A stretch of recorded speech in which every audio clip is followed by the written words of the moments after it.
Video kali ini saya beri judul GSJS bolehkan pendeta bersinah untuk berkhotbah. Biar pemimpinmu apa gelundung, apa berzina, mau selingkuh, duduk urusanmu. Yang percaya bilang amin. Jam 8 itu paling santer, jam 9 saya sudah bangun. Betul.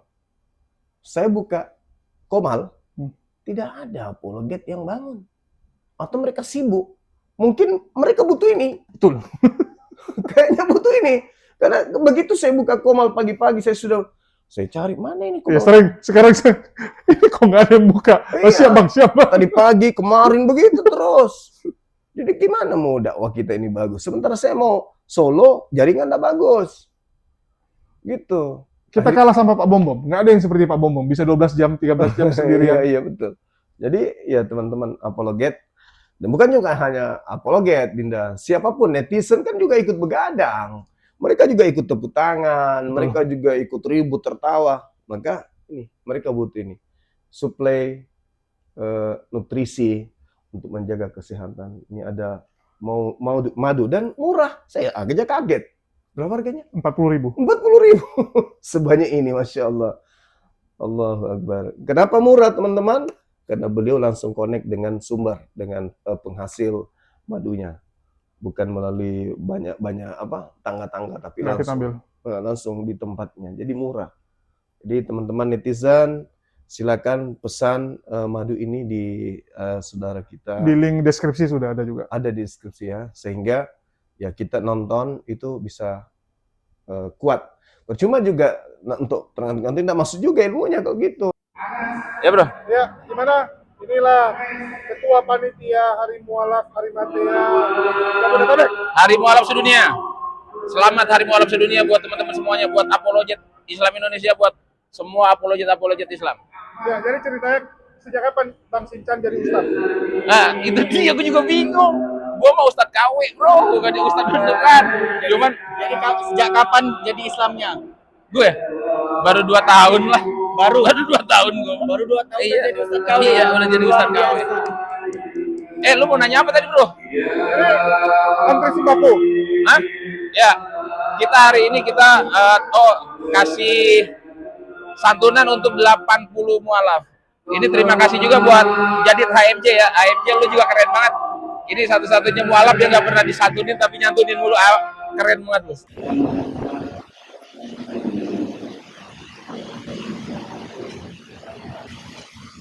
Asyhadu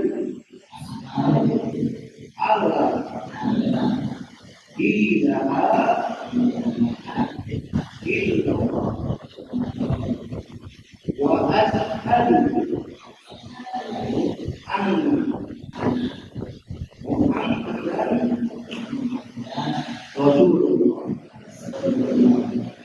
Alhamdulillah. Assalamualaikum warahmatullahi wabarakatuh. Berjumpa lagi dengan Jadid HMC ya, channel yang mengedukasi dan menghibur.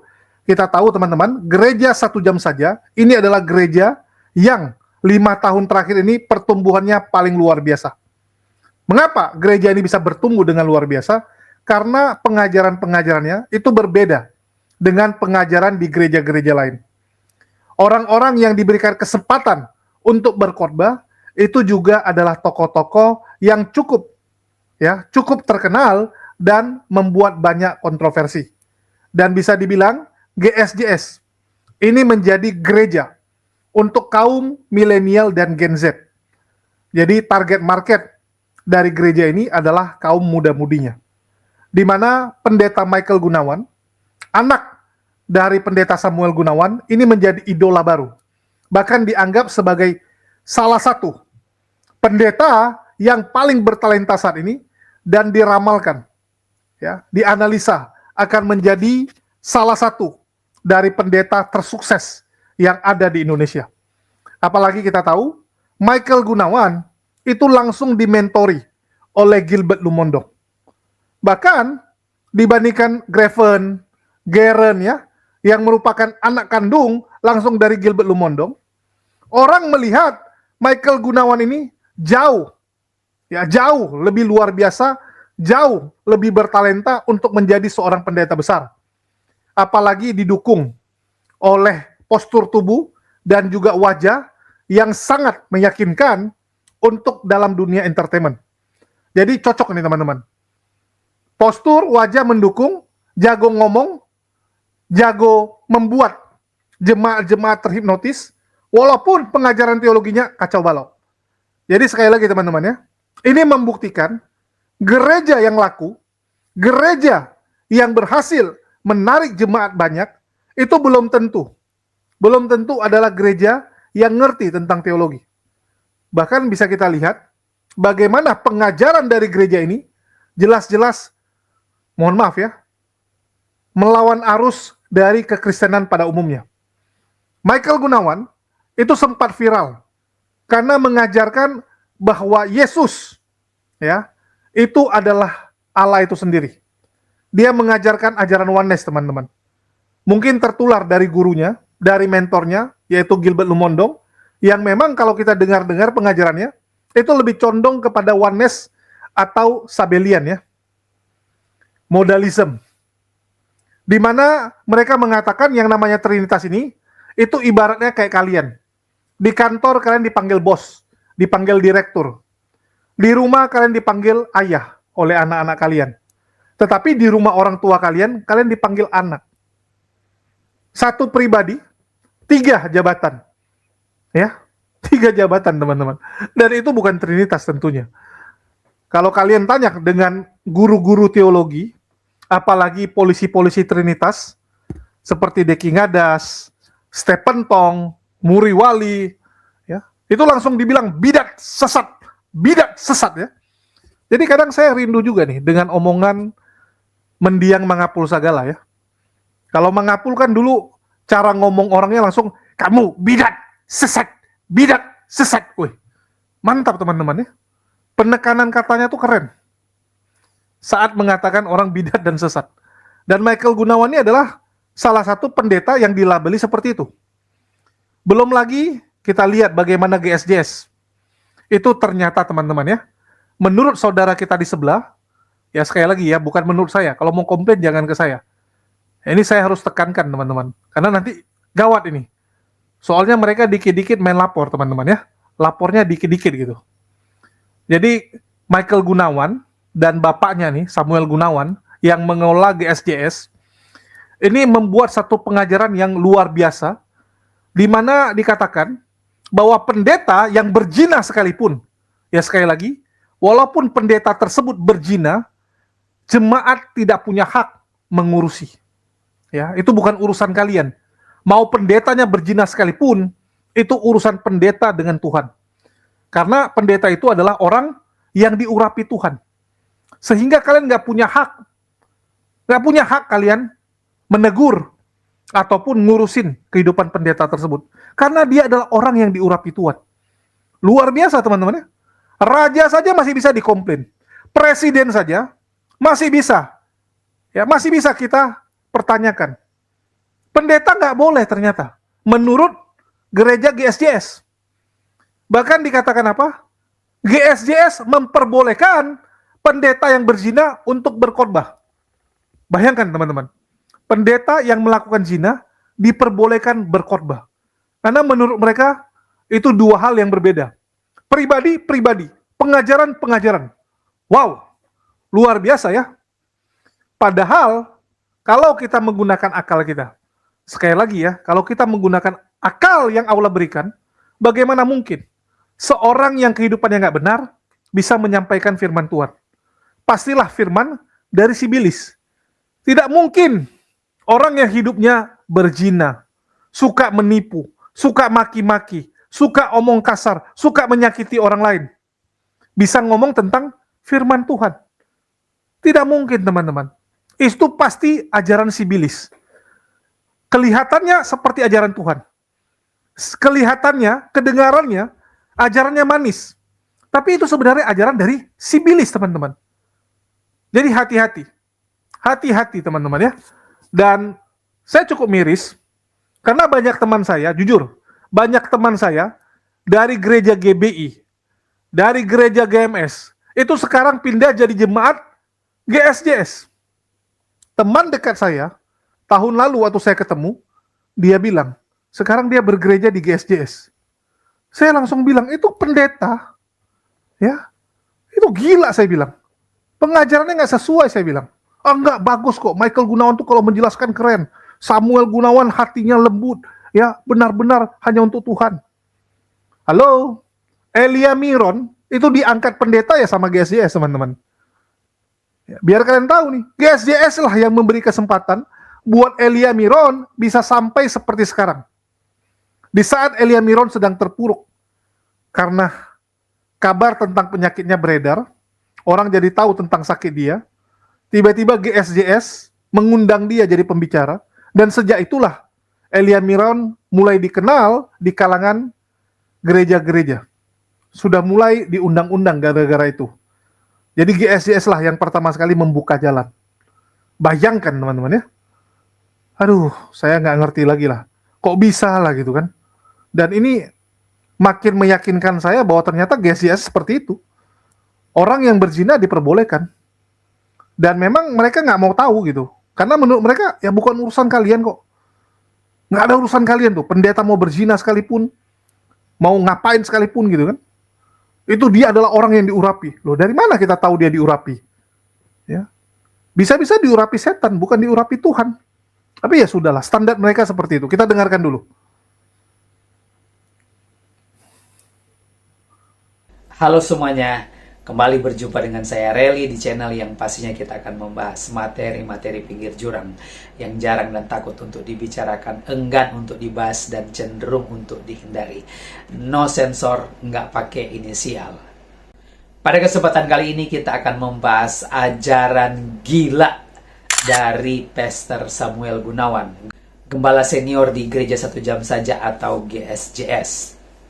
Setiap manusia bisa saja melakukan kesalahan, kejahatan, atau dosa, baik jemaat maupun pendeta. Nah, Pastor Samuel Gunawan mengatakan bahwa jika seorang pendeta berbuat dosa, berbuat kejahatan, itu bukan merupakan urusan jemaat, tetapi urusan pribadi pendeta itu dengan Tuhan. Dan lebih detail lagi, Pastor Samuel Gunawan berkata bahwa jika seorang pendeta itu berselingkuh, berzina, atau terlibat tindakan kriminal, itu bukan menjadi urusan jemaat. Inilah yang saya sebut sebagai ajaran gila dari Pastor Samuel Gunawan. Saya kasih contoh seperti ini. Ini cuma contoh ya. Misalnya, Pastor Samuel Gunawan itu melakukan tindakan kriminal. Seperti yang disampaikan tadi kan, katanya kalau pendeta berzina, pendeta berselingkuh itu bukan menjadi urusan jemaat. Makanya ini saya kasih contoh. Misalnya, Pastor Samgun itu berselingkuh atau bersinah, misalnya dengan jemaat, atau bersinah dengan worship leadernya, atau ya bersinah atau berselingkuh dengan siapapun lah. Dan persinahan itu bisa terjadi di hotel, bisa terjadi di tempat-tempat yang berpotensi untuk terjadi tindakan kejahatan seperti ini. Ini sekali lagi, ini cuma contoh.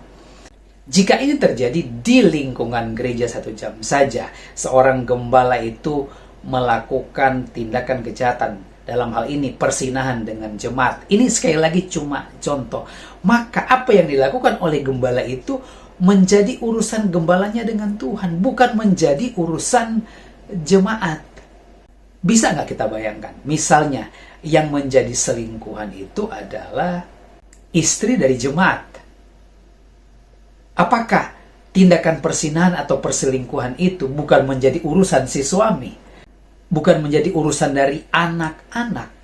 Berikutnya, misalnya dalam sebuah jemaat itu ada penegak hukum, ada polisi, ada jaksa, ada hakim, dan diduga sang pendeta itu terlibat tindakan kriminal. Apakah ini tidak menjadi urusan para penegak hukum itu? Sementara mereka adalah orang-orang kepercayaan Tuhan untuk menangani persoalan-persoalan hukum, termasuk persoalan-persoalan hukum yang menimpa seorang pendeta. Sebelum kita lanjut, mari kita simak video berikut ini. Ini kumpulan biar pemimpinmu salah, itu urusannya dengan siapa? Tuhan. Engkau tidak berhak mengusik orang yang diurapi Tuhan. Kau nggak setuju? Engkau tidak punya hak mengusik orang yang biar pemimpinmu apa yang gelundung, apa berzina, mau selingkuh, duduk urusanmu. Yang percaya bilang amin. Urusannya dia sama siapa? Ayo keluar. Enggak, kamu keluar sendiri aja. Saya tetap di sini. Ya, saya mau belajar untuk tidak terpengaruh. Karena dimanapun sama.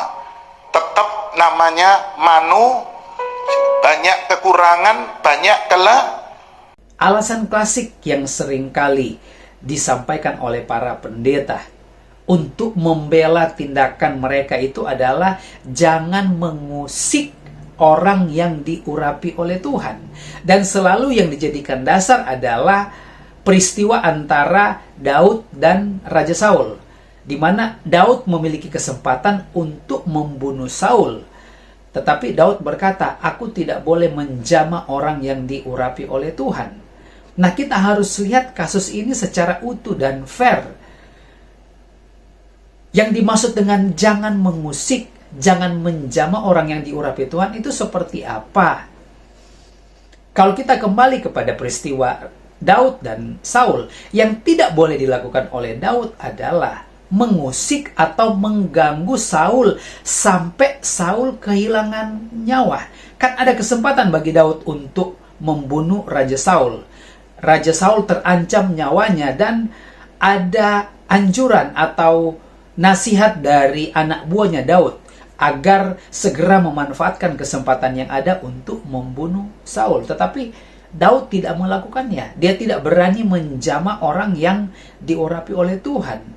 Maksud di sini jangan mengusik adalah melakukan tindakan yang berujung kehilangan nyawa dari Saul. Bukan berarti ketika Saul melakukan kesalahan tidak boleh ditegur, tidak boleh diberitahukan kesalahannya.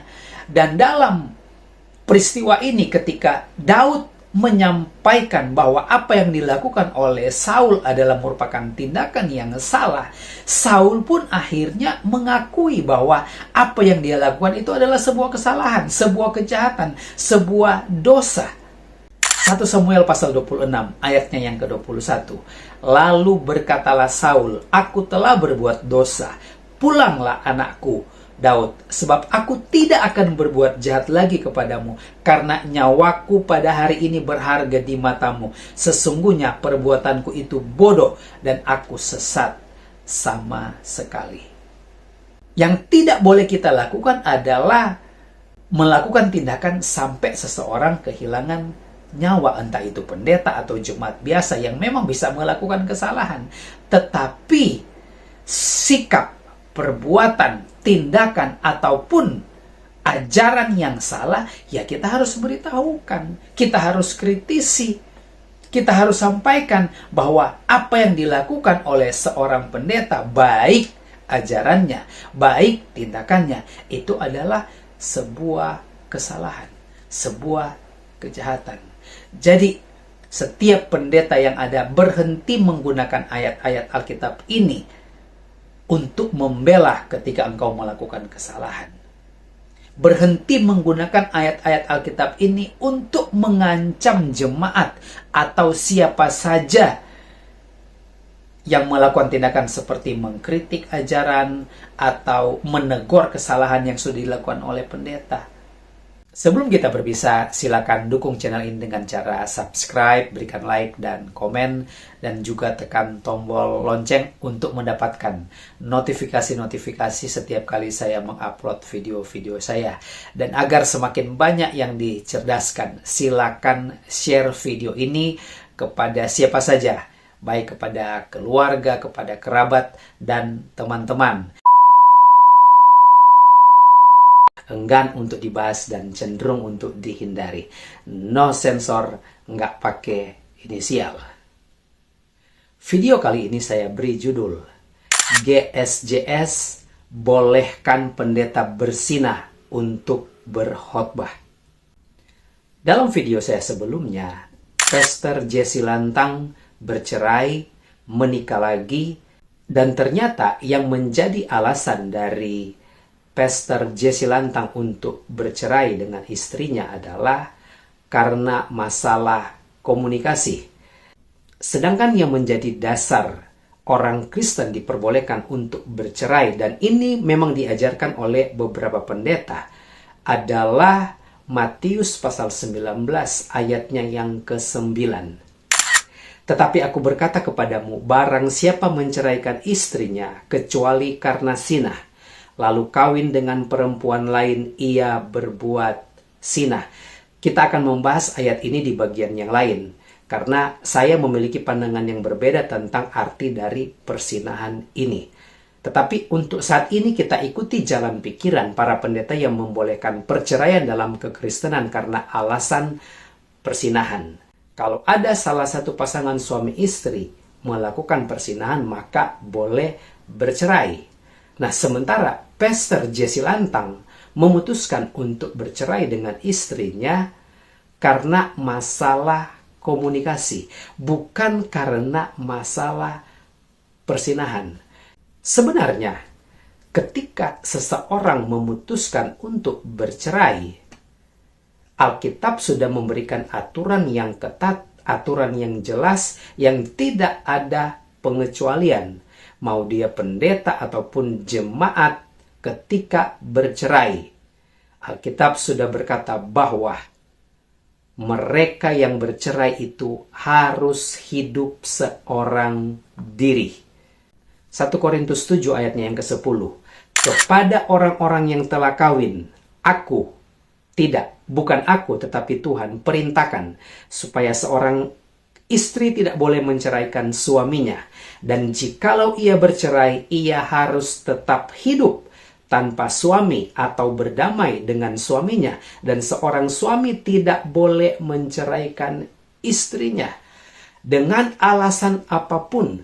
Ketika sepasang suami istri akhirnya diputuskan oleh pengadilan bercerai, maka konsekuensinya adalah masing-masing pihak harus hidup seorang diri. Tidak akan ada pernikahan yang kedua. Dan kalau ini dilanggar, selama salah satu pasangan masih hidup, tetapi yang satu memutuskan untuk menikah lagi, Alkitab berkata bahwa orang tersebut hidup di dalam persinahan. Roma 7 ayatnya yang kedua dan ketiga.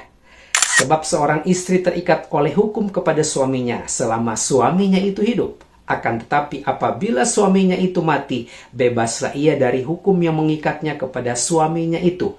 Jadi selama suaminya hidup, ia dianggap bersinah kalau ia menjadi istri laki-laki lain. Tetapi jika suaminya telah mati, ia bebas dari hukum, sehingga ia bukanlah bersinah kalau ia menjadi istri laki-laki lain. Pastor Jesse Lantang bercerai, menikah lagi padahal istrinya masih hidup. Alkitab berkata orang seperti ini adalah orang yang hidup di dalam persinahan. Frankie Siombing, seorang musisi rohani, penyanyi rohani, dan juga pencipta lagu rohani. Dan menurut saya, Frankie Siombing merupakan salah satu maestro dalam musik rohani. Dia juga akhirnya memutuskan untuk bercerai, menikah lagi, padahal istri yang bercerai dengannya masih hidup. Pastor Jesse Lantang adalah seorang pendeta yang menjadi pengkhotbah reguler di gereja 1 jam saja atau GSJS. Dan Frankie Siombing pernah diberikan kesempatan untuk berkhotbah atau memberikan kesaksian di GSJS.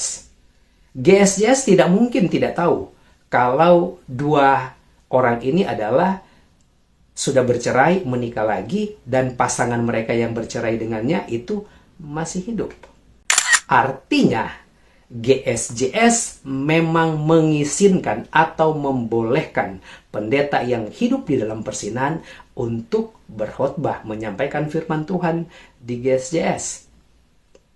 Dan saya tidak heran dengan sikap dari GSJS ini karena Pastor Samuel Gunawan sebagai gembala senior di GSJS pernah berkata bahwa jika seorang pendeta berzina, berselingkuh, melakukan kejahatan, itu bukan urusan jemaat.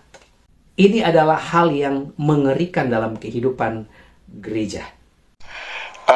Gue mau quit waktu itu, mau berhenti. Berhenti melayani. Berhenti mau khotbah, udahlah gitu, ngapain gini-ginian gitu loh. Tapi gue punya 4 teman baik yang gue anggap mereka kayak teman baik, dan satu yang di Belanda nih emang mentor dari gue kecil. Mereka yang bilang, Jess, jangan berhenti, kita temen lo kok, gitu loh. Yang 3 ini ada di Indonesia. Namanya Jonathan, Frankie, Manala. Mungkin tahu nama belakangnya. Ya, mereka bertiga yang selalu ada buat gue. Mereka jadi teman. Dan mereka yang selalu bilang, termasuk yang di Belanda. Yang di Belanda namanya Om Heng. Hey Om Heng, kalau Om Heng nonton. Dia yang selalu bilang bahwa Jess, stop khotbahin keluarga aja, khotbah yang lain, tapi jangan pernah berhenti pelayanan, karena kamu dikasih special gift di situ. Ya, coba kamu balik lihat track record kamu disembuhin di mimbar, berarti Tuhan punya sesuatu lewat bibir dan lidah kamu. So don't ever stop. Boleh tahu nggak sih, maksudnya biasanya kan perceraian itu terjadi, biasanya pasti ada hal yang memang istilahnya bukan hanya satu sisi ya, tapi dari sisi JC sebagai laki-laki, apakah memang ada hal yang maksudnya dilakukan yang memang akhirnya ya ini harus terjadi gitu? Kita salahnya di komunikasi. Kita berdua terlalu sibuk, sampai kita nggak pernah ngobrol. Dua-duanya waktu itu sibuk, jadi kita nggak punya waktu untuk ngobrol. Sibuk melayani? Sibuk melayani dan kerja. Ya, ibunya anak-anak waktu itu juga kerja. Dan dia membangun karir juga sama. Akhirnya kita nggak pernah ngobrol.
Berakhir karena kedua pihak sama-sama mencabut laporan.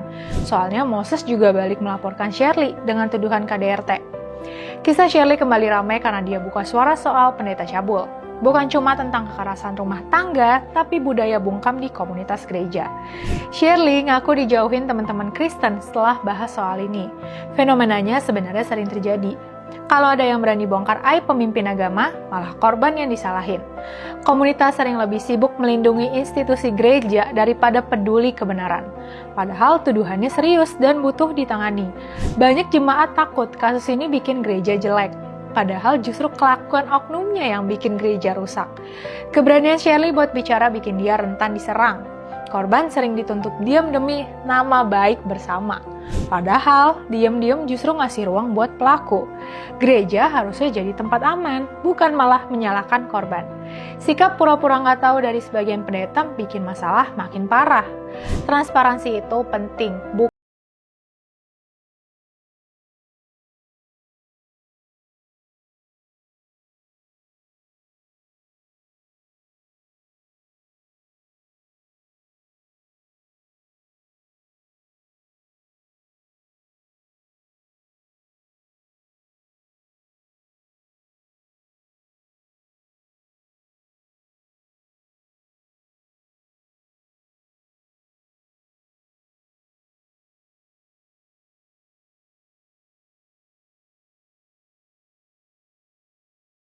terhadap perempuan.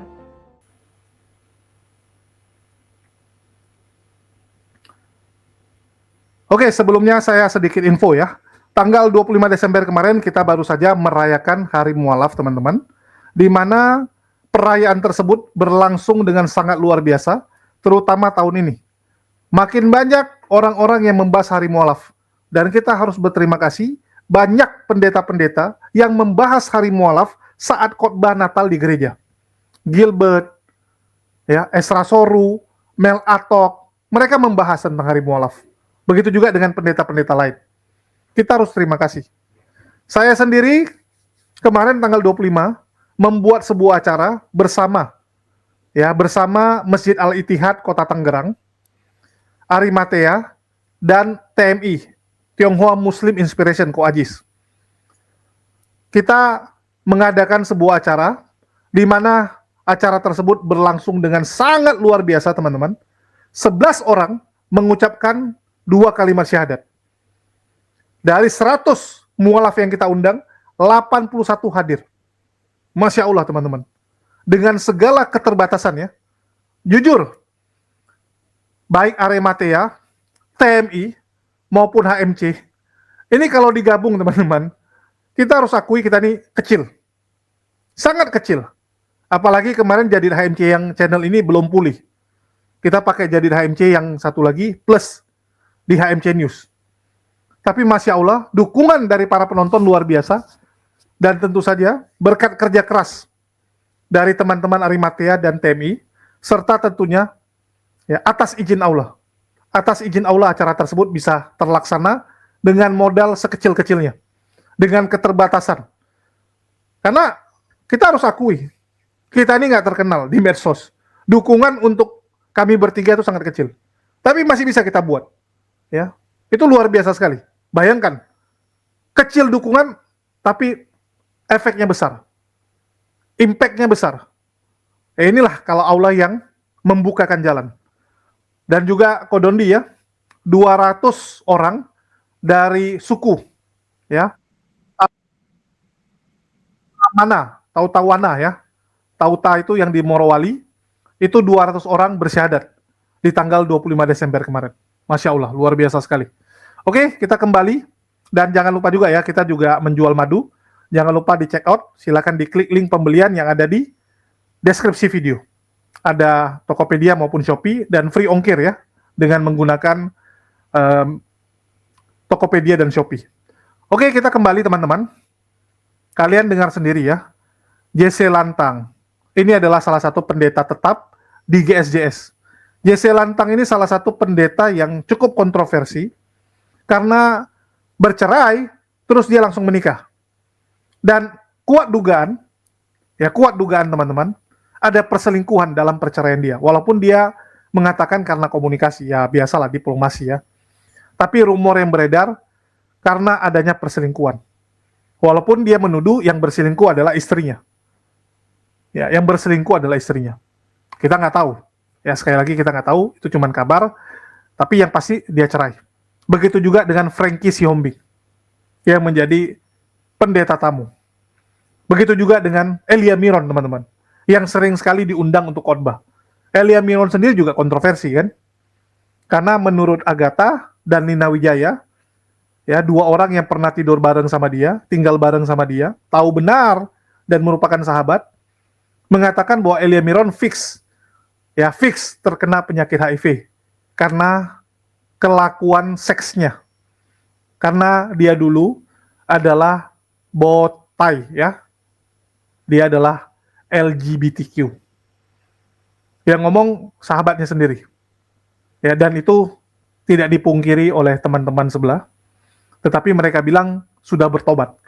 Sudah bertobat ya. Lucu juga.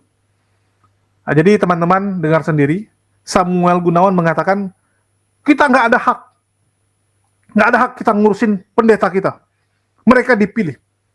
Dari mana kamu tahu pendeta itu dipilih oleh Tuhan?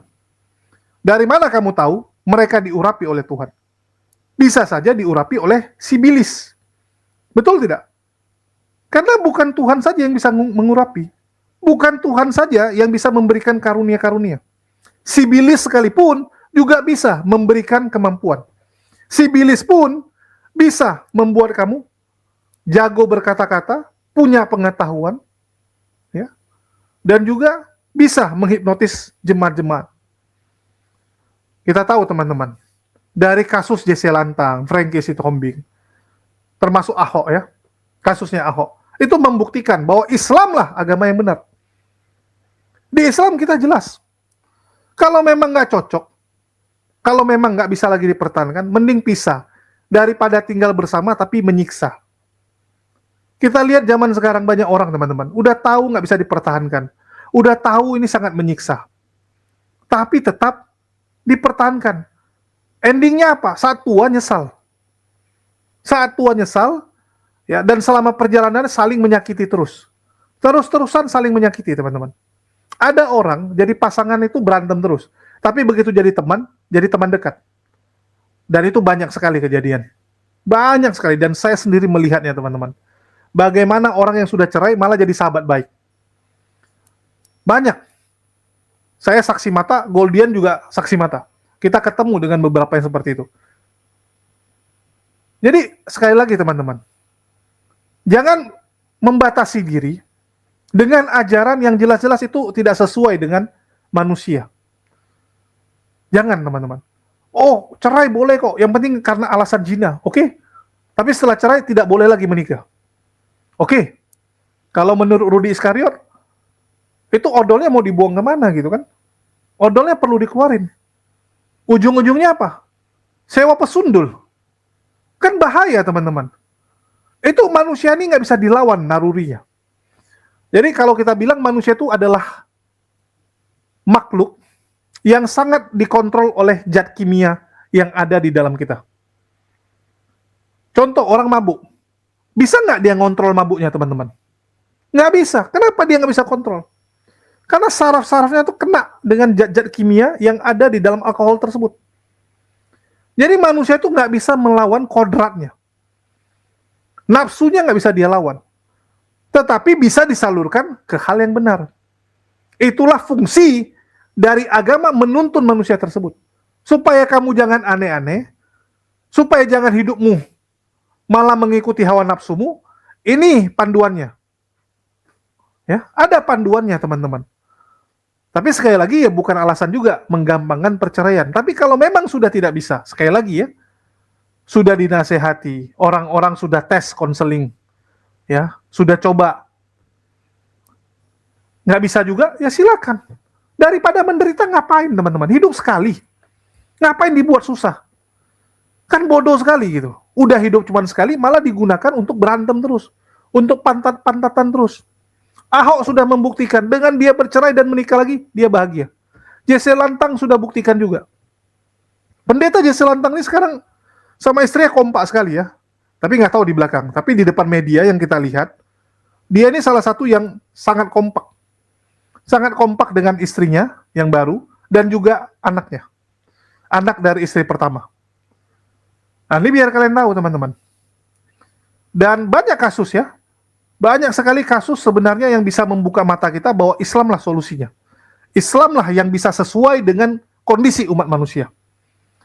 Kita juga ingat bagaimana kasus dari Shirley Sebing. Ya, Shirley Sebing, istri dari pendeta Moses Henry, teman-teman. Seorang pendeta yang menyiksa anaknya dan viral.